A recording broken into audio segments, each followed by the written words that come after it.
Amen. Que le nom du Seigneur soit béni. Nous vous saluons tous au nom de Jésus et nous saluons aussi nos frères qui sont en ligne. Que la grâce de Dieu continue d'abonder dans nos vies. Amen. Nous bénissons le Seigneur pour la direction. Le Seigneur continue de nous conduire, diriger, élever de gloire en gloire. Amen. Amen. Que le nom du Seigneur soit béni. Le frère Memel disait hier qu'il y a beaucoup de choses qui ont été dites au cours des dernières semaines, et pas hier, vendredi. Et le Seigneur continue de nous parler. Amen. C'est un exercice difficile de vouloir faire un résumé ou bien de vouloir faire une synthèse. Ça sera en soi-même encore un autre message. Amen. Mais ce qui est important de saisir, c'est le mouvement de l'esprit. C'est-à-dire dans quel esprit le Seigneur est en train de travailler. Pour ne pas perdre le fil conducteur. C'est ça qui est important de faire. Amen. Amen. Et donc, le message de ce matin va s'inscrire dans cette dynamique. Parler du Saint-Esprit, parler du projet de Dieu, parler des dons de l'Esprit. Mais selon que le Seigneur va nous diriger, on va prendre d'autres angles pour venir comme apporter aussi les éléments que les frères ont commencé à discuter déjà ici. Amen. La Maïm répond et dit Amen. Donc, on va regarder l'importance du baptême dans le Saint-Esprit pendant la traversée du tabernacle, plus grand et plus parfait. Amen. C'est loin. Hein? Si le frère Amen était là, il dit, ah, frère Amen, est-ce qu'on ne peut pas chercher à réduire parce qu'il voit déjà tout le travail que ça va emmener. Mais Dieu va nous aider. Amen. Je reprends. L'importance du baptême dans le Saint-Esprit. Bon, baptême dans le Saint-Esprit, baptême du Saint-Esprit, c'est équivalent. Tout dépend de comment on va expliquer les choses. Amen. Donc, l'importance du baptême dans le Saint-Esprit pendant la traversée du tabernacle, plus grand et plus parfait. Amen. C'est important parce que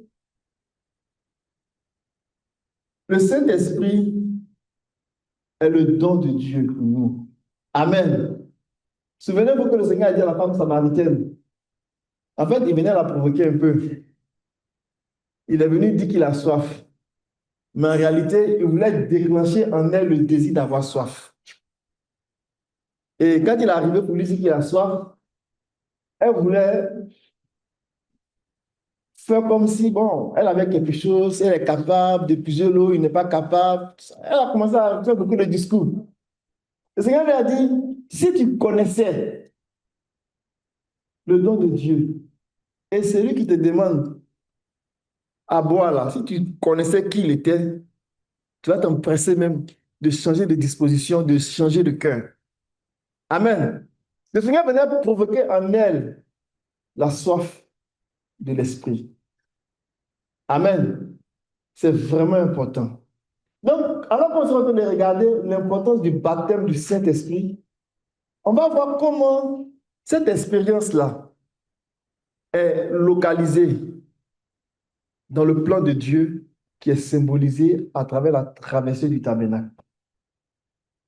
Est-ce que vous me suivez? La traversée du tabernacle. Prendre le tabernacle du début jusqu'à la fin, c'est-à-dire traverser le cours du tabernacle, traverser le parvis, traverser le lieu saint, aller dans le lieu très saint. C'est ça qu'il appelle la traversée du tabernacle. Quand on traverse là, on croit l'importance du baptême du Saint-Esprit comme une expérience pertinente à capter. Parce que c'est ça le but. C'est vrai qu'on prie. On dit Saint-Esprit, remplis-nous. On veut voir les dons. On veut que les dons s'expriment. On veut que les dons se manifestent. Mais c'est pour aller où? C'est ça. On doit garder à l'esprit. Pour aller où? Quand la vision, quand le projet n'est pas très clair, les gens peuvent dévier en cours de route. Et ils peuvent dévier tellement que même dans certains cas, on peut rentrer dans des déviations subtiles où le Saint-Esprit ou le baptême du Saint-Esprit, l'expérience du baptême du Saint-Esprit devient comme un spectacle. Et les gens n'arrivent pas à percevoir où est-ce que Dieu veut nous conduire. C'est pour cela que, à travers cette étude-là, le Seigneur va nous aider à voir l'importance du baptême du Saint-Esprit. Il ne dit pas que ce n'est pas important, mais son importance, alors qu'on est en train de traverser le tabernacle, le plus grand et le plus parfait. Donc, le fardeau de ce message est de montrer que le croyant doit désirer le baptême du Saint-Esprit pour ne pas être limité ou empêché d'accéder au lieu très saint où se trouve l'expérience de la première résurrection. Est-ce que vous me suivez? Je vais répondre encore. Le fardeau, c'est-à-dire que pendant qu'on regarde ce message-là, si tu as un sujet de prière, c'est de désirer, de soupirer après le Saint-Esprit, après le baptême du Saint-Esprit, plus précisément, pour ne pas que tu sois limité ou tu sois empêché à accéder, parce qu'on est en train de traverser, on est en train de bouger, à accéder au lieu très saint. Parce que dans le lieu très saint, il y a une expérience qui nous attend là-bas. Et la plus grande des expériences qui nous attend là-bas, c'est la première résurrection. Amen. Amen. Parce que le croyant, dans sa croissance, dans son évolution, il peut être limité, il peut être bloqué, il peut être empêché. Vous vous souvenez dans Acte 19, quand l'apôtre Paul allait les voir, et puis il a dit, mais depuis que vous avez cru, est-ce que vous avez reçu le Saint-Esprit? Il dit, mais de quoi tu nous parles? On n'a jamais entendu parler même d'un Saint-Esprit. Aussi longtemps qu'ils allaient rester dans l'ignorance, ils allaient être limités, voire même empêchés de saisir les plus grandes et les plus précieuses promesses. Amen. Donc, gardons ce fardeau-là à l'esprit alors qu'on regarde ce passage-là. Donc, le tabernacle le plus grand et le plus parfait, ce n'est pas un tabernacle physique. Moïse a eu la grâce de voir ce tabernacle invisible. Mais Dieu lui a demandé, regarde d'après ce modèle et puis reproduis-le sur la terre. Et donc, c'est avec le tabernacle de Moïse qu'on se fait une idée de ce tabernacle grand et parfait. Allons-y dans Hébreux, chapitre 9, du verset 11 à 12.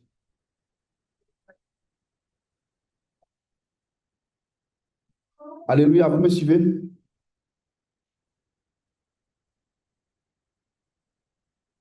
Quelqu'un peut faire la lecture? Hébreux. Mais Christ est venu comme souverain sacrificateur des biens bénis. Il a traversé le tabernacle plus grand et plus parfait.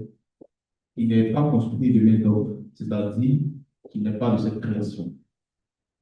Et il est entré une fois pour toutes dans le lieu très saint, non avec le sang de beaucoup d'égaux, mais avec son propre nom, ayant obtenu pour nous. Alléluia. Alléluia. Donc, on va s'appuyer sur ça pour faire du progrès. Regardez un peu, je vais le relire, et puis on va prendre un ou deux mots sur lequel on va s'appuyer. Mais Christ est venu comme souverain sacrificateur des biens à venir. Alléluia. Quels sont ces biens à venir? Gardons ça à l'esprit. Il a traversé le tabernacle plus grand et plus parfait, qui n'est pas construit de main d'homme, c'est-à-dire qui n'est pas de cette création. Et il est rentré une fois pour toutes dans le lieu très saint, non avec le sang des boucs et des veaux, mais avec son propre sang, ayant obtenu une rédemption éternelle. Donc, la traversée du tabernacle avait un objectif pour aller obtenir une rédemption éternelle. Dans d'autres versions, on parle de délivrance totale. On parle de délivrance acquise, sécurisée. Donc, le Seigneur a traversé le tabernacle, le plus grand, le plus parfait, pour un objectif. Et il a fait ça pour nous montrer le chemin. Il a fait ça pour nous montrer la voie. Amen. Mais on dit qu'il est venu comme le sacrificateur des biens à venir. Mais les biens à venir, on peut le voir dans Hébreux chapitre 8, verset 6. On dit, mais maintenant, il a obtenu un ministère d'autant supérieur qu'il est le médiateur d'une alliance plus excellente qui a été établie sur de meilleures promesses. Amen. Sur des meilleures promesses. Nous avons dit ici que lorsqu'il y a la promesse, quand Dieu fait la promesse, Dieu qui a fait la promesse, Dieu veut l'accomplir. Amen. Mais ça prend des ingrédients pour que la promesse on soit en possession de la promesse. Et l'un des premiers ingrédients que ça prend, c'est l'alliance. Dieu a dit à Abraham, je vais te bénir. Mais quand il finit de dire ça, s'il n'a pas mis les ingrédients, Abraham ne va pas rentrer en possession de sa bénédiction. Amen. Amen. Donc, le premier ingrédient que ça prend là, c'est l'alliance. C'est pour cela que Dieu va faire alliance. Sinon, la promesse elle-même, elle ne peut pas être garantie s'il n'y a pas alliance. Vous me suivez? Quand Dieu donne l'alliance, il va plus loin. Parce que l'alliance elle-même, quand on fait alliance là, souvent on dit, on va sceller l'alliance. Donc, il va aller plus loin. Il va réclamer le sang. C'est un sacrifice qu'il réclame. Mais à la fin du sacrifice, c'est le sang qu'il veut. C'est la vie qu'il veut. Donc, il va sceller l'alliance par le sang, par le sacrifice. Mais il n'est pas en train de faire autre chose que de chercher à accomplir sa promesse. Vous me suivez? Maintenant, pour que l'alliance, le sacrifice, puisse rentrer en action, ça va prendre un sacrificateur. Voyez ce grand sacrificateur. Et quand ces éléments-là seront en place, Dieu va venir à l'accomplissement de sa promesse. Amen. Amen. C'est pour cela que quand Dieu les a appelés, les a fait sortir de l'Égypte et les envoie à Sinaï, il dit, bon, je vous fais la promesse de vous faire rentrer dans le pays. Mais une fois qu'il a fini de dire ça, il fallait qu'il crée les conditions de l'alliance, de la promesse, pour que les enfants d'Israël rentrent là-dedans. Il va leur donner une alliance, il va leur donner les sacrifices, et il va leur donner la sacrificature. où se trouve le sacrificateur? Pour ne pas dire les sacrificateurs, le souverain sacrificateur et les sacrificateurs, pour qu'eux fassent les sacrifices, pour qu'ils gardent l'alliance, pour que la promesse s'accomplisse. Et donc, le Seigneur Jésus, quand la Bible dit qu'il a traversé le tabernacle plus grand et plus parfait, la question qu'on se pose, c'est frère Alain, comment il a fait ça? Parce que ce n'est pas un tabernacle physique, c'est un tabernacle spirituel. Comment il a fait ça? Je ne veux pas m'éloigner du sujet. Donc, je vais dire des choses pour venir juste permettre de comprendre la traversée du tabernacle pour qu'on revienne à la question du baptême dans le Saint-Esprit. Vous me suivez? Est-ce que vous me suivez? Est-ce que vous me suivez? Comment il a traversé le tabernacle? Donc, on va lire l'autre verset dans Hébreux, chapitre 6, le verset 19 à 20. L'auteur des Hébreux a beaucoup parlé de ça. Il y a beaucoup de versets où tu utilises pour parler des traversées, pour parler de la traversée du tabernacle. Vas-y, mon frère. Cette expérience, nous la possédons comme une plante de l'âme qui retourne. Elle pénètre au-delà de l'âme. Là où Dieu est entré pour nous comme précurseurs, ayant été soumis sacrificateur pour toujours, selon l'ordre persécuté. Amen. C'est un langage, quand tu n'es pas habitué à ça, tu vas te dire, mais de quoi on parle? Amen. Je vais relire encore pour ceux qui ne sont pas habitués à ça. Dans Hébreux chapitre 6,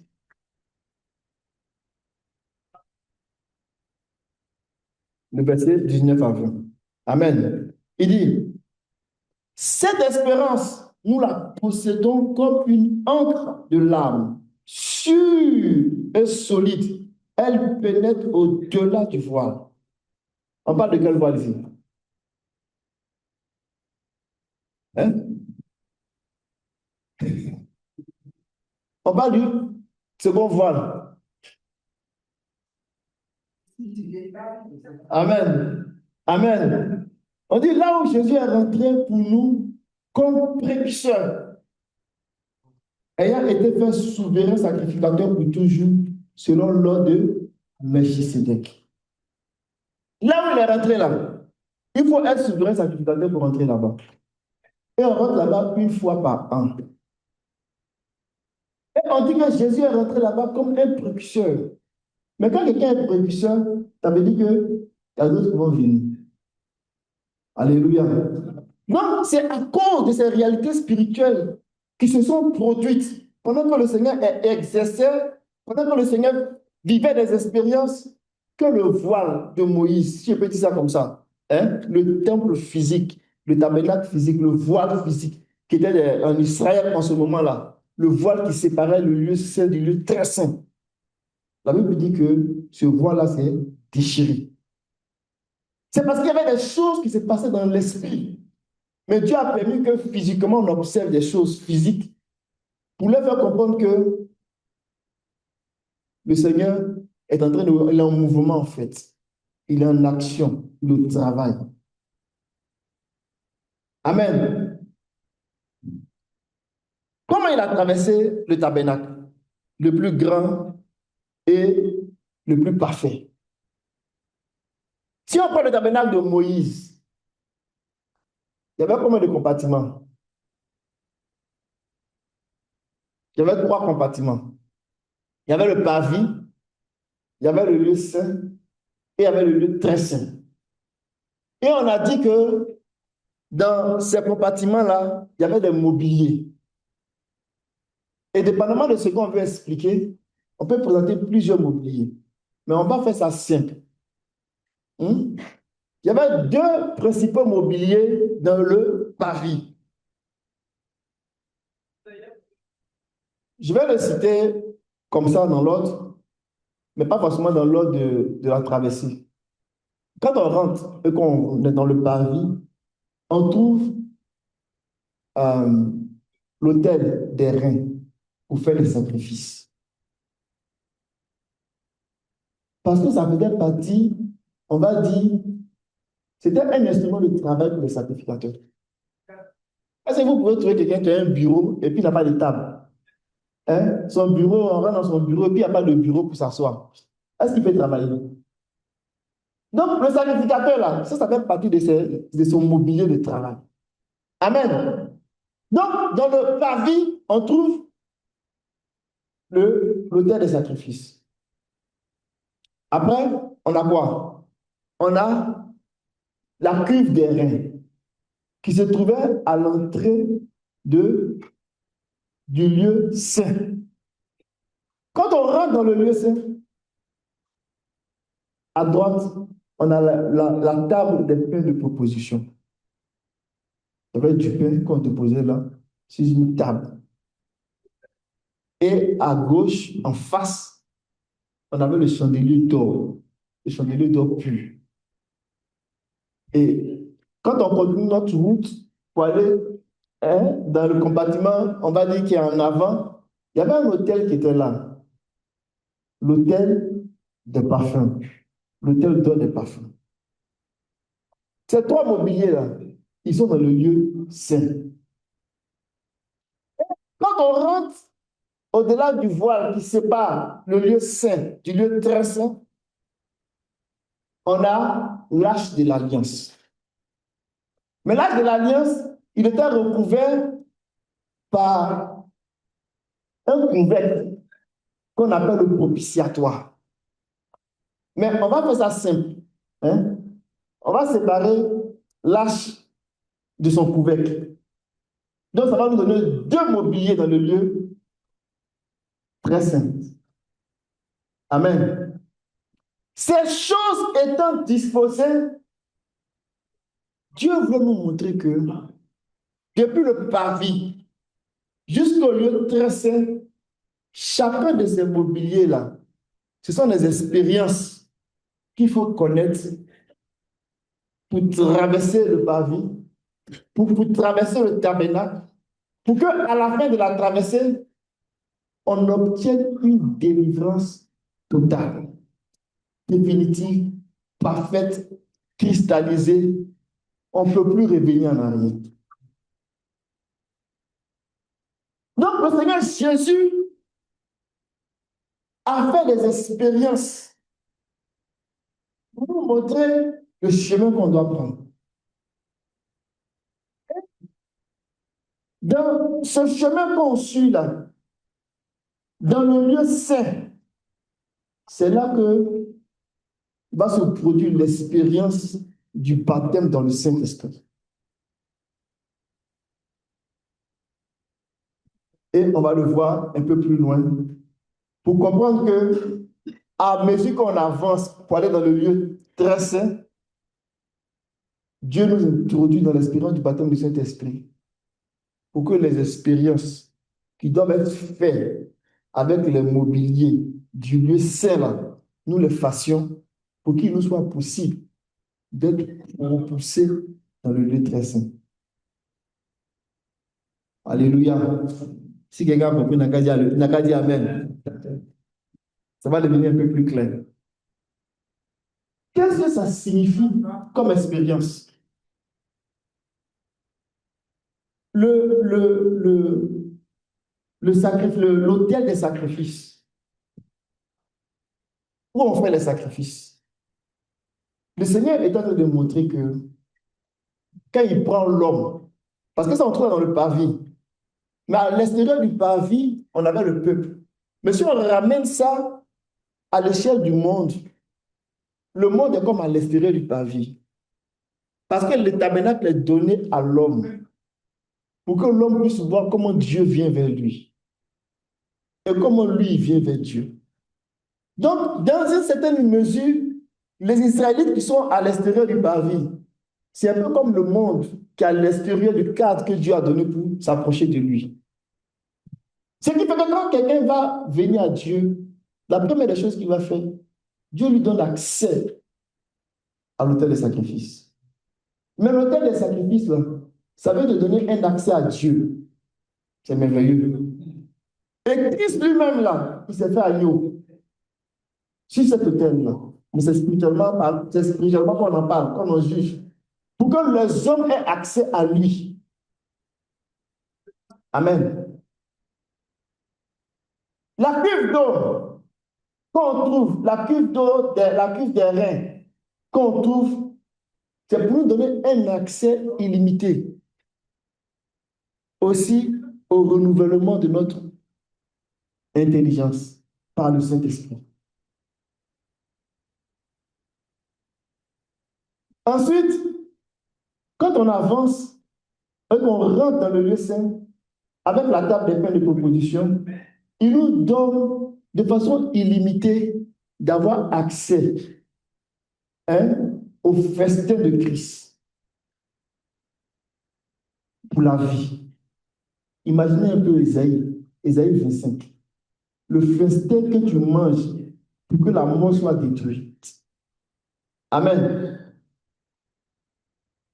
Avec le chandelier, ce qu'il nous montre avec le chandelier, il nous montre que le chandelier, d'abord, doit être compris comme l'expérience de le servir et de faire sa volonté. De le servir de façon à ce qu'il soit content de faire un service qui lui plaît.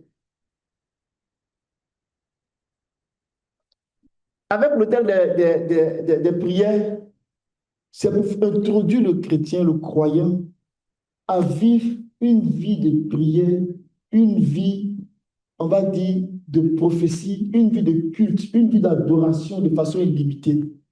Un peu comme on l'a fait ce matin, un peu comme on a vu dans Apocalypse chapitre 5. Cette vie-là, illimitée-là, va nous pousser à s'approcher de ce qu'on a appelé dans le lieu très saint, le coffre d'alliance, non pas l'arche. Et l'arche va nous parler de la présence immortelle de Dieu. Cette présence immortelle-là, elle va nous attirer. Et nous, quand elle nous attire, c'est comme si on est en train de dire à Dieu, on veut devenir comme toi. Et la vie que nous menons, c'est cette vie-là que nous venons déposer sur le propitiatoire, qui est le siège de la miséricorde. Et puis Dieu, en réponse, quand il apparaît, il donne le corps divin. Et le travail est achevé.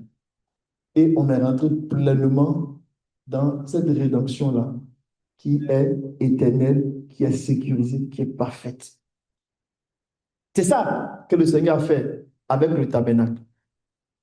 Mais, vu autrement, la Bible dit dans Hébreux chapitre 6 que on nous parle des doctrines fondamentales.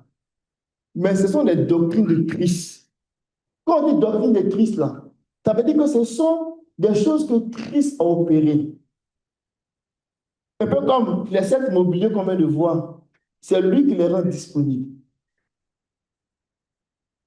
Donc, ces doctrines-là qui sont enseignées vont nous montrer aussi qu'est-ce que Dieu fait dans les 3 compartiments. Hébreux, chapitre 6, verset 1 à 2. C'est là qu'on va faire le lien avec le baptême dans le Saint-Esprit. C'est pourquoi est-ce que les éléments de la parole de Christ, comptant à ce qui est parfait, sans poser de nouveau le fondement du renoncement de mort, de la foi en Dieu, de la doctrine des baptêmes, de l'introduction des liens, de la résurrection des morts et du jugement de l'homme. Amen. Il y a des choses qu'on a déjà vues. Je ne vais pas forcément revenir là-dessus. Je vais m'appuyer là-dessus pour gagner du temps. Mais comme des fois ça fait longtemps, c'est bien de les rappeler. Ne pas qu'on soit comme un peu perdu. Amen. Les choses du Seigneur, là, le Seigneur a donné ça de plusieurs façons et de plusieurs manières pour nous donner de l'assurance. Amen. Amen. Hébreu ici nous dit que il y a 6 doctrines fondamentales, 6 doctrines de Christ, mais qui doivent aboutir à 6 expériences. Et ces 6 doctrines-là, on peut les mettre par paire, par paire, donc ils ont deux, hein, il n'y a pas eu de par paire de deux. On peut les mettre par paire, c'est-à-dire on peut les associer 2 à 2. Et chacune des paires va constituer un ensemble qu'on pourra mettre dans chacun des 3 compartiments. Il y a 3 compartiments qui représentent le tabernacle, le parvis, le lieu saint et le lieu très saint. Amen. Il frère Alain, les choses après sont trop compliquées. Il faut rendre ça simple. Amen. Le Seigneur va nous aider. Amen. Dans le parvis, la foi en Dieu, la repentance des œuvres mortes et la foi en Dieu, là, ce sont des expériences qui se font dans le parvis. Amen. La doctrine des baptêmes et de l'imposition des mains sont des expériences qui se font dans le lieu saint. Et la résurrection des morts et le jugement éternel sont des expériences qui se font dans le lieu très saint. Donc, quand on va parler du baptême dans le Saint-Esprit, ça appartient à la doctrine des baptêmes. Donc, les expériences qui se font dans le cadre du baptême du Saint-Esprit, on va retrouver leur champ d'application dans le lieu saint. Est-ce que vous me suivez? C'est important d'avoir ces éléments schématiques-là pour pouvoir bien apprécier ce que le Seigneur est en train de faire. Amen. D'un point de vue de Dieu, qu'est-ce que Dieu a fait? Quand je dis d'un point de vue de Dieu, c'est-à-dire que le Seigneur Jésus lui-même, qu'est-ce qu'il a fait? Quand on considère ces 3 compartiments-là, une clé pour peut-être saisir ça plus simplement, c'est de prendre les fêtes de l'Éternel.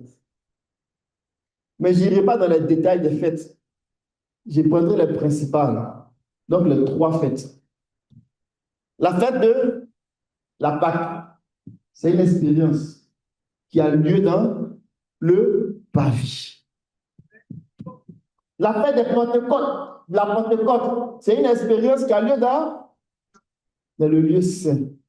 Et c'est un lien avec le baptême dans le Saint-Esprit. Vous me suivez? Et la fête des tabernacles, c'est une expérience qui a lieu dans le lieu très saint. Et donc, du point de vue de Dieu, le Seigneur Jésus, il a accompli ces expériences-là. Il y a 2 façons de voir ça. Il y a la façon où Christ, la tête, il a accompli totalement ces expériences-là. Totalement. Et il travaille pour que Christ, le corps, rentre dans cette expérience-là. Donc, du point de vue du Seigneur, il est venu comme l'agneau pascal. Pour qu'on puisse faire, nous, les croyants, l'expérience de la fête de la Pâque. Mais il est venu aussi comme la première pluie. Pour que le croyant fasse l'expérience de la fête de la Pentecôte. Donc, fasse l'expérience du baptême dans le Saint-Esprit. Vous voyez qu'on ne peut pas s'arrêter là, parce qu'on a traversé le tabernacle. Il reviendra comme la dernière pluie.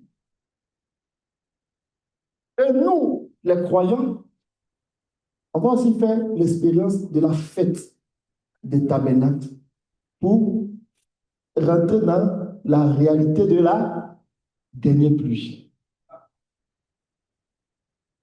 Donc, quand on parle du baptême du Saint-Esprit, on localise ça dans la fête de la Pentecôte.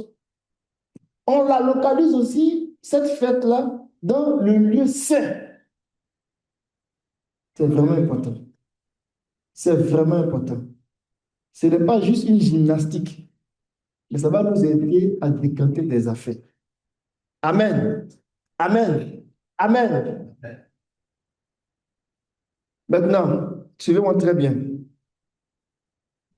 Le baptême dans le Saint-Esprit, c'est une expérience qui est accordée à l'homme nouveau. Le baptême du Saint-Esprit, c'est une expérience qui est accordée à l'homme nouveau, à l'homme de la nouvelle création. Hein?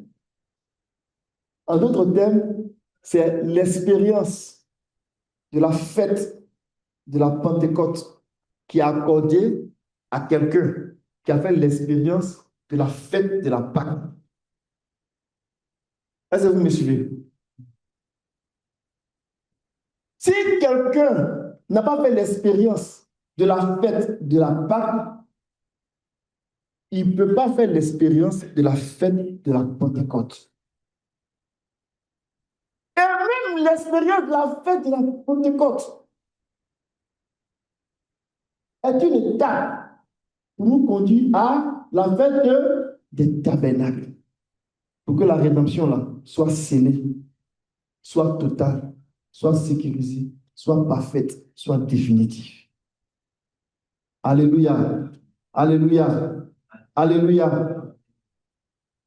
Donc, quand on comprend ça de même, et puis on revient à notre sujet, l'importance du baptême du Saint-Esprit pendant la traversée du tabernacle, plus grand et parfait, ça devient encore plus intelligible pour nous.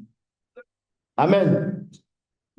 Donc, ce qui est important à ce stade-ci de saisie, c'est qu'il existe une dimension dans laquelle l'homme nouveau doit rentrer.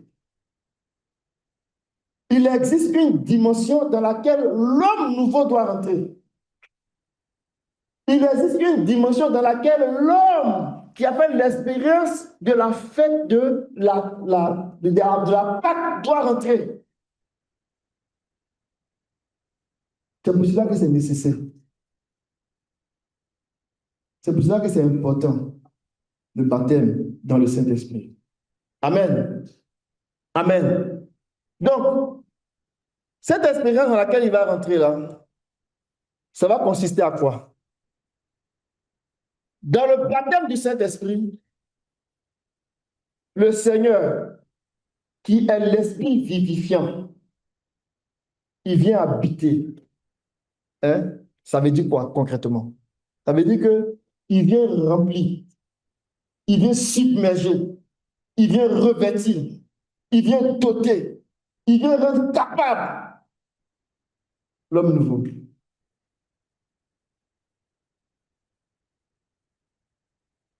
On va lire l'expérience, on a déjà vu ceci, mais on va prendre l'expérience de Paul.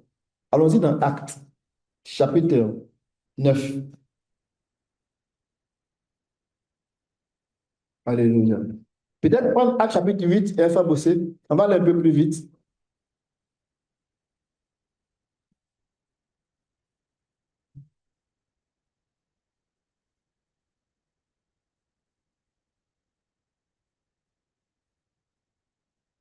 Actes chapitre 8. Wow.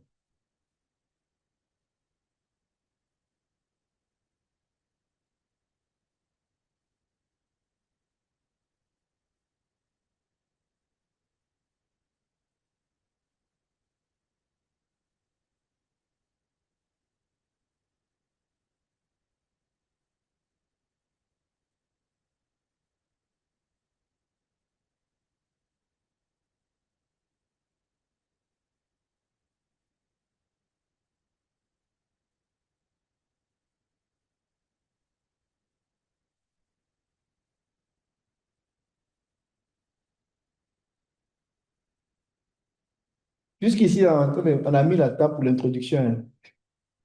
Mais soyez tranquille. Le Seigneur est fidèle. Amen. Quand il dit ça, ce n'est pas dit qu'on va finir à 13 heures. Non, on finit bientôt. On finit dans le temps. Mais c'est l'introduction du message. Amen. On voit les grands sourires maintenant. Amen. L'homme, il n'aime pas quand on le fatigue trop. Surtout l'homme, l'homme de la première création. Mais comme je parle à l'homme de la nouvelle création, je suis tranquille. Vous n'êtes pas concerné. Alléluia. Mon frère, vas-y. Acte 8. Acte chapitre 8, verset 12.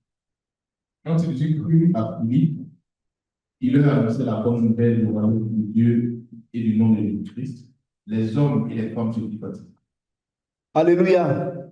Alléluia. Ils ont fait une expérience ici, nos frères de la Samarie. On a vu ça le vendredi. La Bible dit que quand ils ont entendu la bonne nouvelle, ils ont cru en ça. Ils ont vécu des expériences qui les ont amenés à se réjouir de ce que Dieu a fait. Ce jour-là, ce qu'ils ont vécu là, il y a quelque chose qui s'est passé en eux. Ils ont fait la fête de la Pâque. Vous comprenez? Parce qu'ils ont accepté le Seigneur comme l'agneau pascal.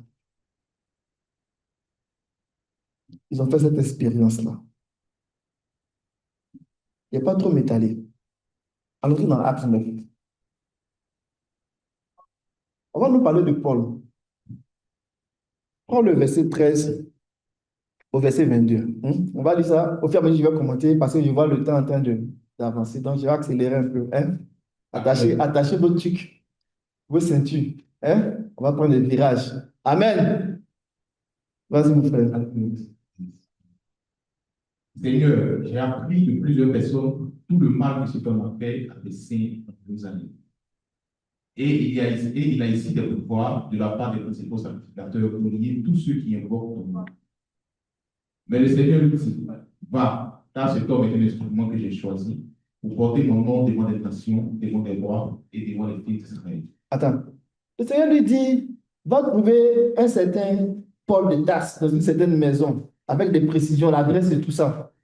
Donc, Ananias est en conversation avec le Seigneur. Mais le Seigneur lui-même va dire que l'homme que tu vas aller le voir là, je l'ai déjà touché. Toi, Bosé, tu peux continuer. Et je lui montrerai tout ce qu'il doit souffrir pour nous. Ananias sortit, et lorsqu'il fut arrivé dans la maison, il imposa les mains à Saul en disant, Saul, mon frère, le Seigneur Jésus, qui t'est apparu sur le chemin. Alléluia. Regardez ce qu'il va dire ici. Est-ce que vous pensez qu'il a appelé frère du genre comme souvent on aime le dire ici, là, mon frère africain, mon frère québécois? Non. Quand il a dit Saul, mon frère, par l'autorité des Écritures, il était en train de nous dire que Paul avait changé de statut. Il n'est pas venu dire Paul, mon frère. Il a dit persécuter l'Église. Il n'est pas venu dire ça.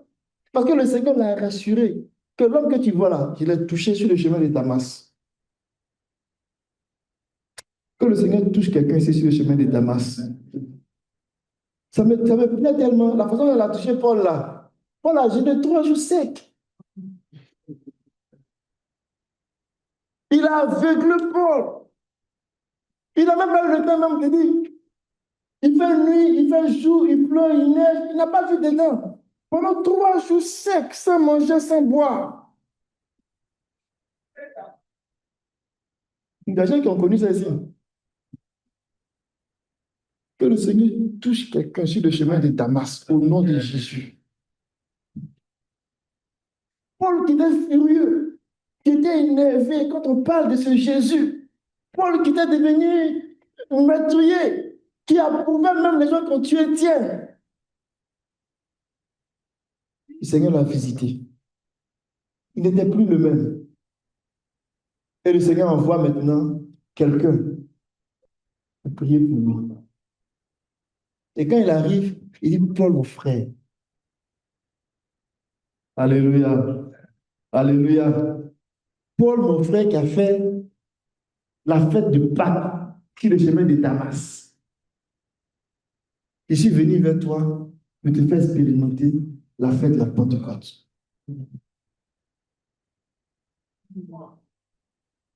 Et la Bible dit que il a posé les mains à Paul. Et Paul a reçu le Saint-Esprit. Et les écailles sont tombées de ses yeux. Que le Seigneur lui-même nous impose les mains,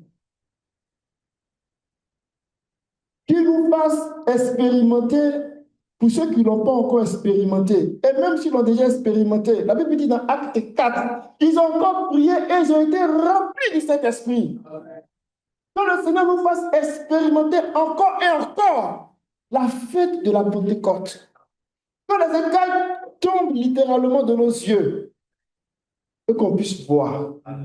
C'est qu'Ananias a fait. Ananias a fait ça pour Paul. Paul a commencé à voir. Mais ce n'est pas seulement la vue physique, mais Paul a commencé à... Il a eu percé dans la compréhension des Écritures. Parce qu'il venait de recevoir la chose. Il ne peut pas dire chose, quand il dit chose, il me comprenait. Il venait de recevoir le don. Il venait de recevoir le Saint-Esprit comme l'expérience de la fête de la Pentecôte. Ce que ça fait, ça nous donne de la capacité. Mais ça donne de la capacité, ça donne de la force, ça donne de la puissance, ça donne de l'autorité à quelqu'un qui a déjà fait la fête de la Pâque. Maintenant, dépendamment des expériences, les fêtes peuvent être combinées, comme Corneille. Mais c'est Dieu ce qui peut séparer. Corneille a vécu les fêtes de la Pâque et de la Pentecôte simultanément en même temps. Mais c'est deux expériences différentes. Maintenant, pourquoi devons-nous faire attention à cette distinction-là, de ces deux expériences-là? C'est vraiment important dans notre adoration, dans notre culte, dans notre façon de marcher avec Dieu, si on arrive à percevoir cette distinction-là. Qu'est-ce qui se passe à la nouvelle naissance? Qu'est-ce qui se passe à la nouvelle naissance? En d'autres termes, qu'est-ce qui se passe à la fête de la Pâque? Qu'est-ce qui se passe dans l'expérience de la fête de la Pâque?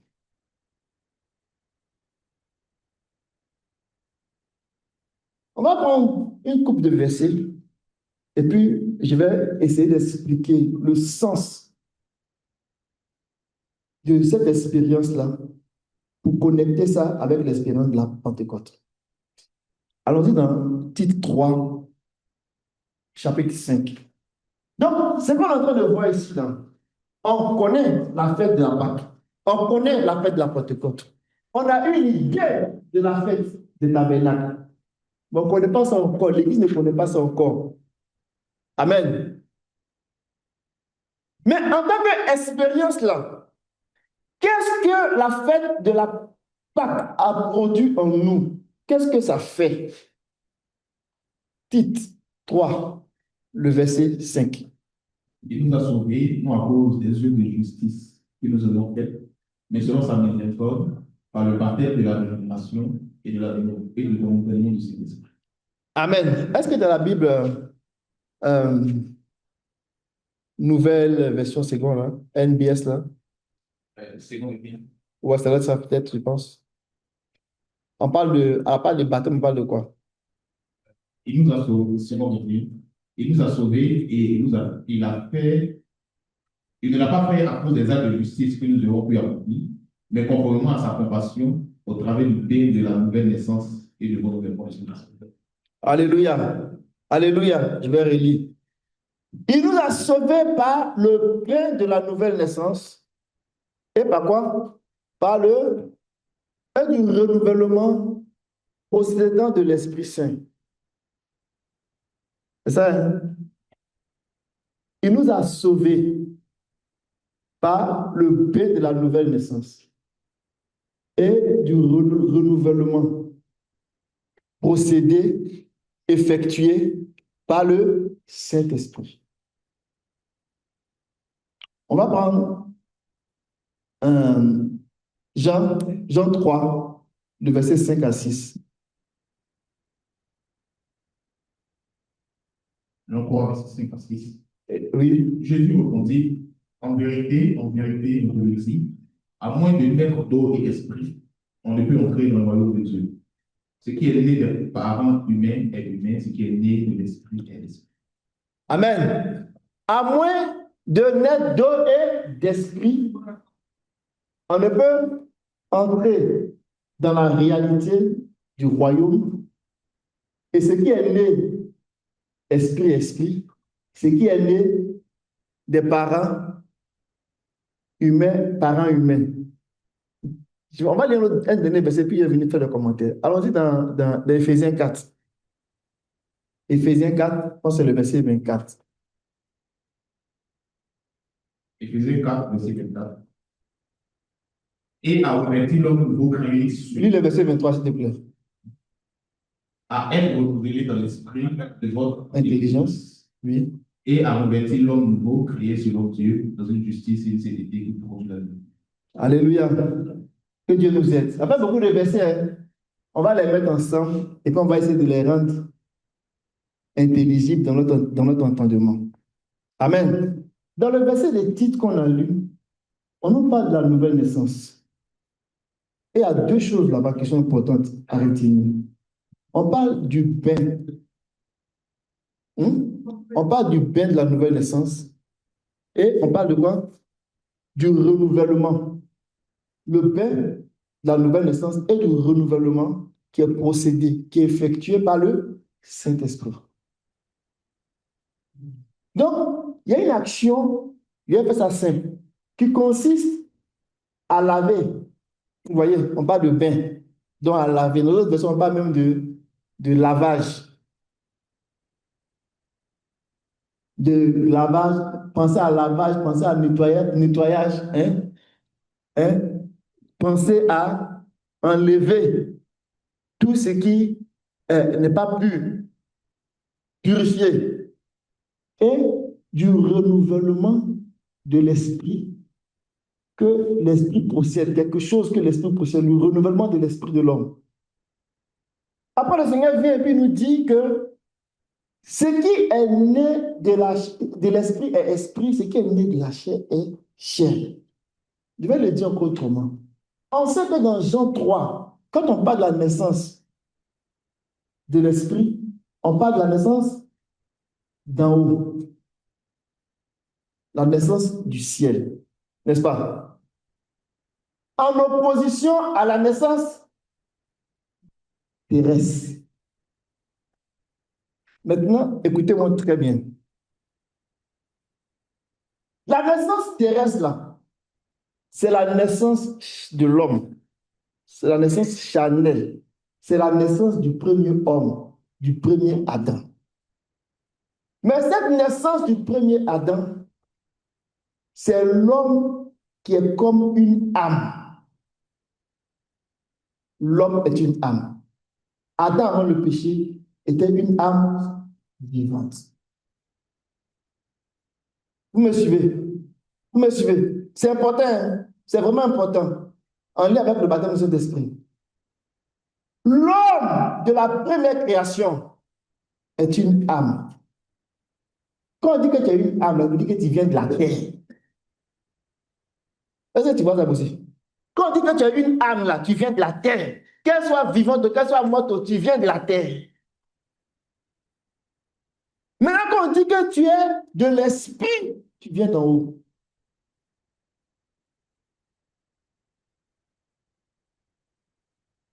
À la nouvelle naissance, l'homme nouveau qui naît, il vient d'en haut. Lui ne vient pas de la terre. C'est un nouvel homme. C'est une nouvelle création. Donc, à la nouvelle naissance, il y a quelque chose qui se passe. Qu'est-ce qui se passe? Le premier homme, là, Adam, c'est une âme qui a un esprit et qui vit dans un corps. Répétez après moi, j'ai fait mon mémel. Le premier homme est une âme qui pense. Il a un esprit et il vit dans un corps. Ça, c'est le premier Adam. Mais l'homme nouveau que Dieu va créer, Dieu va changer les choses.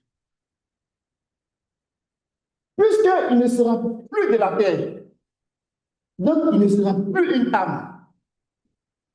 Est-ce que vous me comprenez bien? Puisqu'il ne sera plus de la terre, il n'est pas né de la chair, il n'est pas né de l'homme, il n'est pas sorti de la poussière, il n'est pas une âme. Mais il est né d'en haut. Il est né de l'esprit. C'est un esprit. Alléluia. Alléluia. Donc, à la nouvelle naissance, il y a deux choses que Dieu va faire.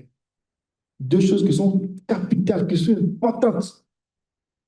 C'est que l'esprit qui était dans l'homme de la première création là, hein, parce qu'il a un esprit, le Adam a un esprit, mais l'esprit là est en lui, est une essence en lui. L'esprit est une essence en lui. Et l'âme là, c'est sa réalité. Et il vit dans un corps. Ah, c'est le premier Adam. À la nouvelle naissance, ce que Dieu va faire, la parole qu'on va entendre, l'évangile qui sera prêché, la parole qui sera apportée, va venir comme une épée pour faire un travail, pour séparer l'âme de l'esprit.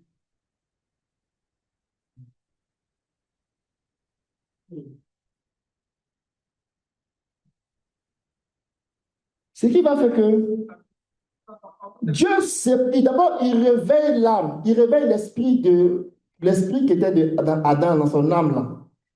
Il va le réveiller parce qu'il était endormi. Quand Adam est tombé, on dit Adam était devenu une âme morte là. Son esprit qui était en lui là, c'est comme il était. Dieu réveille cet esprit. Comme on réveille un homme qui dort de son sommeil. Hein? Et puis qu'est-ce qu'il fait? Il sépare son esprit de l'âme. Et il donne à cet esprit-là un nouveau statut. Il va rehausser cet esprit-là. Il va l'élever. Mais là, on ne parle même pas du baptême de cet esprit. On parle de l'espérance qui se produit à la nouvelle naissance. Donc, la parole qu'on reçoit, elle va venir séparer l'âme de l'esprit. Et va faire la deuxième chose, va rehausser l'esprit et va donner à l'esprit un statut plus grand que l'âme. Parce que dans le premier Adam, l'âme a un statut plus grand que l'esprit. Parce que l'esprit appartient à l'âme. Vous me suivez? L'esprit appartient à l'âme dans le premier Adam. Mais dans l'homme nouveau, il n'en est pas ainsi. Il sépare l'âme de l'esprit. Il élève l'esprit et il prend l'âme et puis il dit, c'est toi qui appartiens maintenant à l'esprit. Et donc, le deuxième, le dernier Adam, c'est un esprit vivifiant, qui lui a une âme et qui vit dans un corps. Est-ce que vous faites la différence est-ce que vous faites la part des choses? Alléluia. Est-ce que vous me suivez? Je vais résumer là-dessus. Le premier Adam, il est une âme. Genèse 2, verset 7. Le premier Adam est une âme vivante qui a un esprit. L'esprit en lui est comme une essence et qui vit dans un corps. Tous ceux qui sont nés d'Adam, là, c'est comme ça qu'ils fonctionnent. Quand Adam a péché, cet esprit qui était en lui, là, s'est endormi, s'est éteint, était comme mort. Et donc, la mort, là, est comme ça. Donc, quand le Seigneur Jésus vient avec l'évangile, avec la bonne nouvelle, pour qu'on naisse de nouveau, ce n'est pas juste pour réveiller l'homme Adam, là. Ce n'est pas juste pour le réveiller. Il doit venir faire une nouvelle création. Et il commence comment? Il réveille l'esprit qui est mort. Donc, du coup, l'esprit se réveille. Mais il est encore dans l'âme même. Il sépare l'âme de l'esprit. Et il donne un statut nouveau. Il élève l'esprit. Et c'est l'esprit maintenant qui devient l'homme. Donc, au lieu de dire qu'il est âme vivante, il est maintenant un esprit vivifiant. Quand on parle de l'homme dans la nouvelle création, c'est de lui qu'on parle. Et donc, Dieu le sépare de l'âme parce que l'âme a une histoire avec le péché. Vous comprenez? L'âme a une histoire avec la terre. Dieu sépare. C'est un homme nouveau. Alléluia. Alléluia.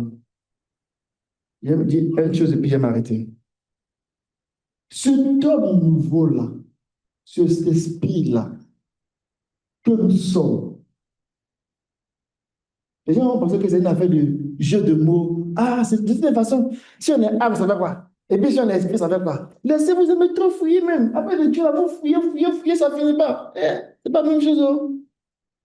Quand quelqu'un est âme là, il vient de la terre. Quand quelqu'un est esprit, il vient du ciel. Ah, c'est la même chose. C'est sans contredit. C'est le suppléant qui bénit l'inférieur. Sans contredit. Donc, on n'est pas en train de jouer sur des mots pour faire la bagarre des mots, ou même pour faire, pour parler. Non, on est en train de dire notre statut, qui on est. Parce que quand on va commencer à s'identifier dans le monde des esprits, et puis on dit, là, c'est une âme, là, c'est un esprit. On connaît ton statut, on sait qui tu es. Ça vient avec le respect. Alléluia. Alléluia. Démon, il connaît qui est âme. Il connaît aussi qui est esprit. Satan, il connaît qui est âme, il connaît qui est esprit. Une âme morte là, ou bien une âme là, ne fera pas Satan. Parce que Satan l'a déjà vendu à sa cause. Mais un esprit, une nouvelle création, terrifie Satan, même s'il est encore bébé, terrifie Satan. Parce qu'il vient du ciel. Alléluia. Alléluia. Maintenant, je vais terminer sur cet aspect-là. C'est quoi qui fait qu'on sait quel est le lien entre ce que je viens de dire avec le baptême du Saint-Esprit? C'est ça que la personne passée dit, mais tu as fini de dire ça là. C'est quoi la suite?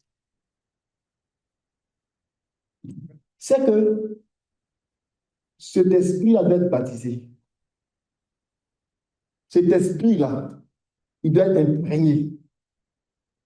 Cet esprit-là, il doit être trempé dans la présence de Dieu. Cet esprit-là, il doit être équipé. Cet esprit-là, il doit être doté de force et de puissance. Et donc, c'est ça. Alléluia. Alléluia. Alléluia. C'est ça le sens du baptême de cet esprit. C'est que Dieu vient baptiser, non pas dans l'eau, mais dans l'esprit, cet esprit-là. Dieu vient équiper cet esprit-là. Amen. Le croyant qui a fait l'expérience de la Pâque et puis qui ne fait pas l'expérience de la Pentecôte, il peut être limité voit empêcher de progresser dans sa marche de la traversée du tabernacle qui nous assure la rédemption éternelle définitive. Amen. Amen. On va continuer dimanche prochain pour voir qu'est-ce que ça apporte, cet esprit-là, quand il est trempé, quand il est baptisé, ça donne quoi? Amen. Que Dieu bénisse sa parole.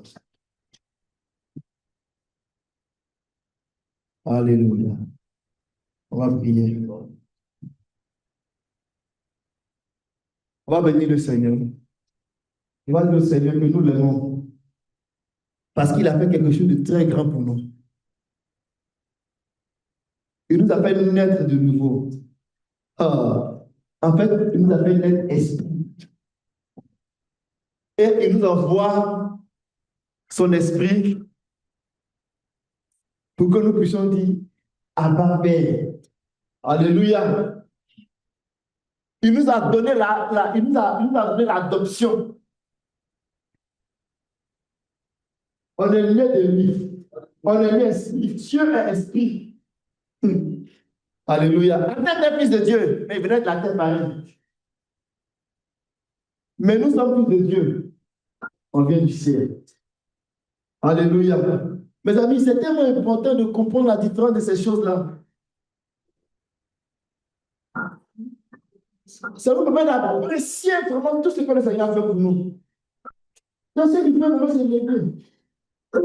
On va bénir le Seigneur pour ce statut glorieux. Oh, ce statut glorieux qu'il nous a donné. Quand nous sommes les esprits, en partant déjà, on est logé minimalement dans la classe des anges. En tant qu'esprit, on est logé minimalement dans la classe des anges. Mais ça ne s'arrête pas là. Ça nous ouvre les portes de la divinité. Ça nous ouvre les portes de la divinité parce que nous devons traverser le tabernacle jusqu'au lieu très saint. Là-bas, là, les anges ne peuvent pas entrer là-bas. Parce qu'il a donné son sort seulement, pas aux anges. La katala brahma zubiri bashtukubo. Les brandous, le katalamana, les ribabashi qui étaient les ribabashtu, les brandous, les béchakala qui étaient Rakatala matula ribabashi qui étaient les satana yézibré, katala sabashtu, Ranzire shakalama, les ribashtu, les rantulama, les brandous, katala baribabashtu kobo. Maria Telebo Chambre Sakatala Brasto, Ibraso Takaya Medere Kiranto Lama Fibrando le Shekedebo, Leranto Shakatala Brasto, Ibraso PDB Mayande la Barino Shekedebo, Resutala Madure, le Braso Kayamadala Brasto, le Branto le Kedebo, la Miranto Shakedebo, le Barabash de Kobo, la Masoria de Brasto. La baba shekerebo zebran tule beriba sakaya malaria basto matalaria basto la kaya manto beriba shekerebo le braso kanama riba bastelebo la benke riba basto. Alléluia. Béni soit ton nom. Béni soit ton nom. Béni soit ton nom. Béni soit ton nom, béni soit ton nom, béni soit ton nom, béni soit ton nom, béni soit ton nom, béni soit ton nom, béni soit ton nom, béni soit ton nom, béni soit ton nom. Alléluia, alléluia, alléluia, alléluia, alléluia, alléluia, alléluia, alléluia, alléluia. Père, reçois la louange, Père, reçois la louange, Père, reçois la louange, Père, reçois la louange, Père, reçois la louange, Père, reçois la louange, Père, reçois l'honneur, la gloire. Père, reçois l'honneur, la gloire. Père, reçois l'honneur, la gloire. Père, reçois l'honneur, la gloire. Père, reçois l'honneur, la gloire. Père, reçois l'honneur, la gloire. Père, reçois l'honneur, la gloire. Père, reçois l'honneur, la gloire. Père, reçois l'honneur, la gloire. Père, reçois l'honneur, la gloire. Père, reçois l'honneur, la gloire. Père, reçois l'honneur, la gloire. Père, reçois l'honneur, la gloire. Père, reçois l'honneur, la gloire. Père, reçois l'honneur, la gloire. Père, reçois l'honneur, la gloire. Père, reçois l'honneur, la gloire. Père, reçois l'honneur, la gloire. Père, reçois l'honneur, la gloire. Père, reçois l'honneur, la gloire. Alléluia. Alléluia. Maruta kalabasi tangile bashak shalasa zikile bosi. Aleko tolo shangire boshak ya sanya yeseze. Mafurika kalabra. Epo shakatala mazuya dele soko. Sokere ba leka yamatla prasto. E brasa katala mago rivasto le brache le to katala brandere boshak ya de. Sangue kaya. La boca casa la boca Hallelujah, hallelujah, hallelujah, hallelujah, hallelujah, hallelujah, hallelujah, c'est esprit. Ah, tu nous donnes de force et de puissance. Alléluia. Tu montres les miracles comme tu équipes notre esprit. Tu équipes notre esprit. Tu manifestes tes dons au milieu de nous. Par des guérisons au nom de Jésus. Tu manifestes des dons au milieu de nous. Par des transformations au nom de Jésus. Tu manifestes des dons au milieu de nous. Par des transformations au nom de Jésus. Tu manifestes des dons au milieu de nous. Par des transformations au nom de Jésus. Alléluia. Alléluia. Oh, béni soit ton nom. Alléluia. Oh, béni soit ton nom. Béni soit ton nom. Béni soit ton nom. Béni soit ton nom. Alléluia. Merci Jésus. Merci Jésus. Alléluia.